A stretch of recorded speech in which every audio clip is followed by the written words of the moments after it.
Vous voyez ce monsieur-là? Il s'est marié, il vit bien avec sa femme. Mais il veut tester la foi de sa femme. Et pour savoir aussi certaines choses qui ne vont pas avec sa femme, il a créé un faux compte sur Facebook pour draguer sa femme. Et ça a marché. Ils se sont livrés beaucoup de secrets entre eux, sans que sa femme sache que c'est son mari qui est en train de faire ça. Et ça a marché. Mais je vais vous laisser regarder jusqu'à la fin parce que il y a certaines femmes qui sont en couple, qui souffrent silencieusement. Mais là, vous allez bien écouter le monsieur lui-même, ce qui s'est passé entre lui et sa femme. Regardez jusqu'à la fin et tirez un bon leçon de ça, s'il vous plaît. Merci. J'ai dragué ma femme sur Facebook en utilisant un faux nom. Oui, pendant des mois, je me suis fait passer pour une autre personne et j'ai passé tout mon temps à la draguer. Waouh, c'était bien. Elle me disait comme ça que elle n'était pas heureuse.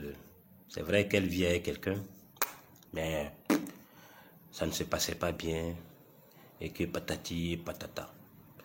Et donc, tout en me faisant passer pour cette fausse personne, je lui posais plein de questions, je lui disais beaucoup de choses.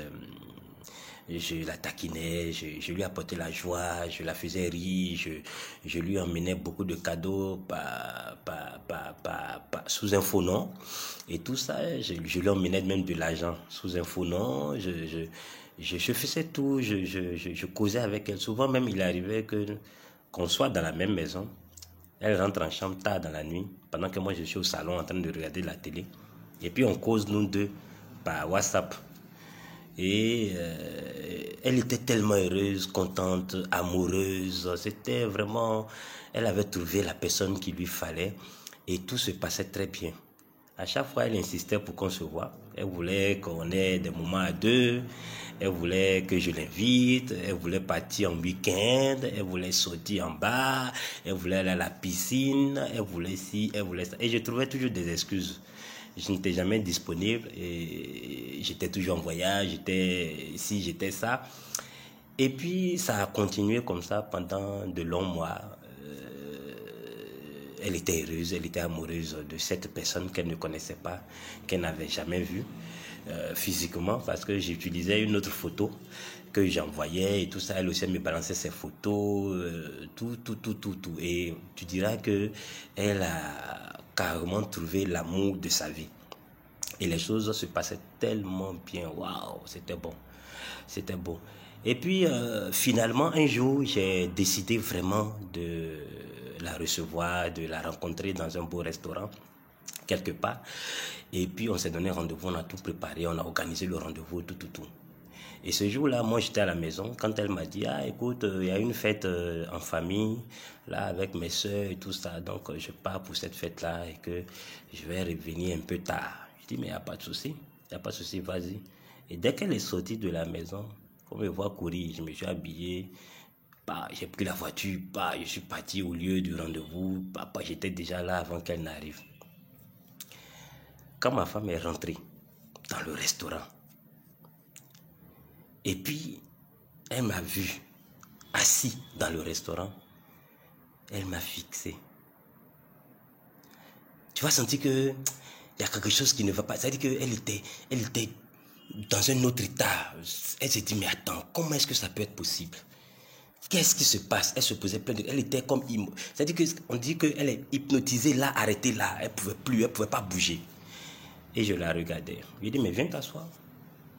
Pourquoi tu as arrêté là? Viens t'asseoir. Elle dit non, mais elle n'arrivait pas à parler. Je la regardais, je sentais qu'elle n'arrivait pas à parler. J'ai dit, viens t'asseoir. Tu as rendez-vous avec telle personne, non? Elle me regarde. J'ai dit, viens t'asseoir.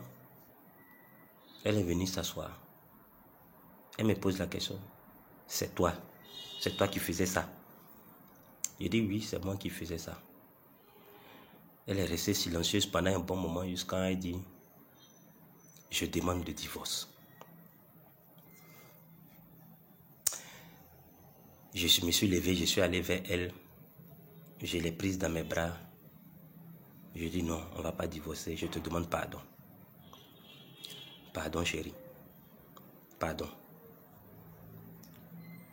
Tu manquais de beaucoup de choses.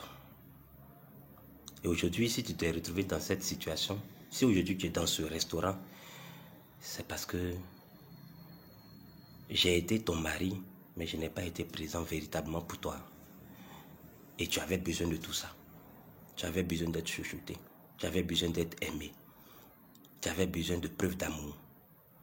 Tu avais besoin de ces restaurants. Tu avais besoin d'aller à la piscine. Tu avais besoin de cadeaux. Tu avais besoin d'être couvert d'amour. J'ai jamais compris ça comme ça. Au départ, c'était un jeu pour moi. Mais après, j'ai compris que ma femme avait besoin de moi. Chérie, je te demande pardon. On ne va pas divorcer. Et on est rentré à la maison. Et aujourd'hui, c'est un bel amour.